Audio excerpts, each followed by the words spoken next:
بسم اللہ الرحمن الرحیم وما کانا نہیں ہے للمؤمنین کسی مومن کو یہ حق نہیں پہنچتا ان یقتلا کہ وہ قتل کرے مومنن کسی مومن کو الا خطان مگر صرف کہ ہاتھ بہک کر غلطی سے ومن قاتلا اور جو کوئی قتل کرے مومنن کسی مومن کو خطان غلطی سے انجانے میں فتحریر تو پس آزاد کرنا ہے رقباتن ایک غلام مومناتن ایک مومن مسلمان غلام کو آزاد کرنا ہے ودیت مسلمات یہ خون بہا ہے ٹھہرایا ہوا جو سپرد کرے الی اہلہ مقتول کے ورثہ اس کے گھر والوں کے حوالے کرے الا مگر یہ کہ این یصدقوا مگر یہ کہ اگر وہ معاف کر دیں تو فَإِنْ کَانَ اور اگر ہے من قوم وہ مقتول ایسی قوم سے ہے عدو لکم کہ جو تمہاری دشمن ہے وہو مومن اور وہ مسلمان بھی ہے فتحریر رقبات مومنات تو پھر ایک غلام مسلمان کا آزاد کرنا ہے صرف وَإِنْ کَانَ اور اگر ہے من قوم ایسی قوم سے بینکم تمہارے درمیان و بینہم اور ان کے درمیان میثاقن کوئی معاہدہ ہے کوئی عہد ہوا ہے فدیت مسلمات تو پس اس کا خون بہا سپرد کرے الی اہلہ اس کے گھر والوں کے و تحریر اور آزاد کرے رقبات مومنات اور ایک مملوک مسلمان بھی آزاد کرے فَمَن لَّمْ یجد تو پس جو شخص نہ ہاتھ اس کا پہنچتا ہو اس تک یا جس کی طاقت میں نہ ہو یہ چیزیں فصیام تو پس وہ روزے رکھے شہرین 2 مہینے کے متتابعین لگاتار مسلسل 2 مہینے کے روزے رکھے توبۃ من اللہ یہ اس کی توبہ ہے اللہ کے ہاں وَكَانَ اللَّهُ اور اللہ ہے علیمًا حکیمًا جاننے والا حکمت وَمَا كَانَ لِمُؤْمِنٍ أَن يَقْتُلَ مُؤْمِنًا مسلمان کا قتل کرنا بغیر حق کے روا نہیں اور مسلمانوں کی شان نہیں کہ اس سے کسی مسلمان کا قتل سرزد ہو صرف اور صرف اس صورت میں کہ غلطی ہو جائے خطا ہو جائے اور خطا کی صورت یہ ہے مارتا تھا کسی جانور کو شکار کو یا کافر حربی کو اور ہاتھ بہہ کر زد پڑی مسلمان پر یا کسی شخص کو کافر سمجھ کر جان سے مارا اور بعد میں پتہ چلا کہ وہ شخص مسلمان تھا ومن قاتل مومنا خطأ اور جس کسی سے کسی مسلمان کا انجانے میں قتل ہو جائے اور اس کے گھر والے یعنی کہ مقتول کے گھر والے اسے معاف کر دیں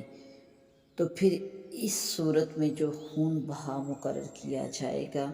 وہ اس کے وارثوں کو دیا جائے گا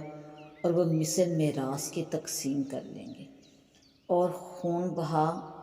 ترکے کے حکم میں آتا ہے وراثت کے حکم میں آتا ہے اور مقتول کا قرض بھی اسی میں سے ادا کیا جائے گا اور اس کی وصیت بھی اسی میں جاری ہوگی لیکن یہ قتل جو ہے غلطی سے اگر ہوا ہے اور پھر اس کے ساتھ ایک مسلمان غلام کا آزاد کرنا بھی ہے ان کان من قوم من عدو لکم اور اگر مقتول تمہاری دشمن قوم سے تعلق رکھتا ہے تو پھر صرف ایک مسلمان غلام کا آزاد کرنا ہی ہے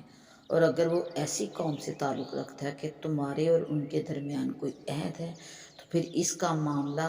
ویسا ہی ہوگا کہ ایک غلام مسلمان آزاد کیا جائے گا اور اس کے علاوہ خون بہا مقرر کیا جائے گا جو اس کے گھر والوں کے سپرد کیا جائے گا فَمَن لَّمْ یجد فَصِیَامُ شَہْرَینِ مُتَتَابِعَینِ اور جو شخص کی پہنچ میں یہ سب نہ ہو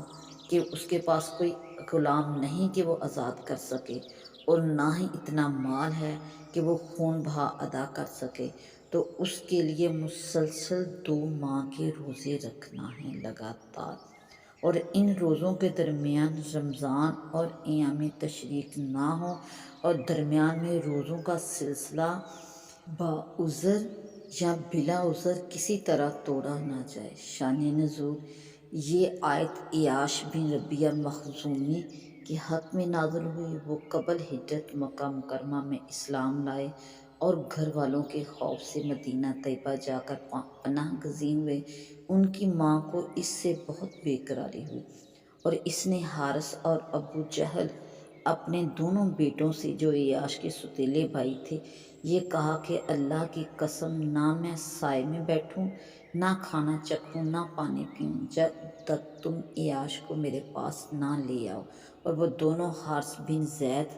بن ابی انیسیہ کو ساتھ لے کر تلاش کے لیے نکلے اور مدینہ طیبہ پہنچ کر عیاش کو پا لیا۔ ان کو ماں کی فریاد، بے قراری، کھانا پینا چھوڑنے کی خبر سنائی اور اللہ کو درمیان دے کر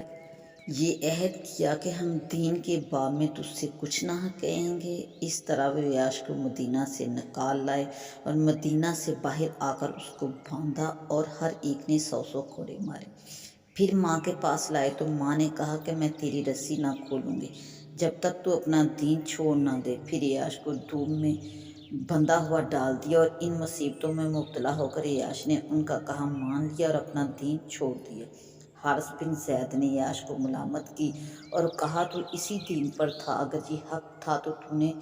حق کو چھوڑ دیا اور اگر باطل تھا تو تو باطل دین پر رہا۔ یہ بات عیاش کو بڑی ناگوار گزری اور عیاش نے کہا کہ میں تجھ کو اکیلا پاؤں گا تو اللہ کی قسم ضرور قتل کروں گا۔ اس کے بعد عیاش اسلام لائے اور انہوں نے مدینہ طیبہ ہجرت کی اور ان کے بعد حارث بھی اسلام لائے اور ہجرت کر کے رسول کریم صلی اللہ علیہ وآلہ وسلم کی خدمت میں پہنچے، لیکن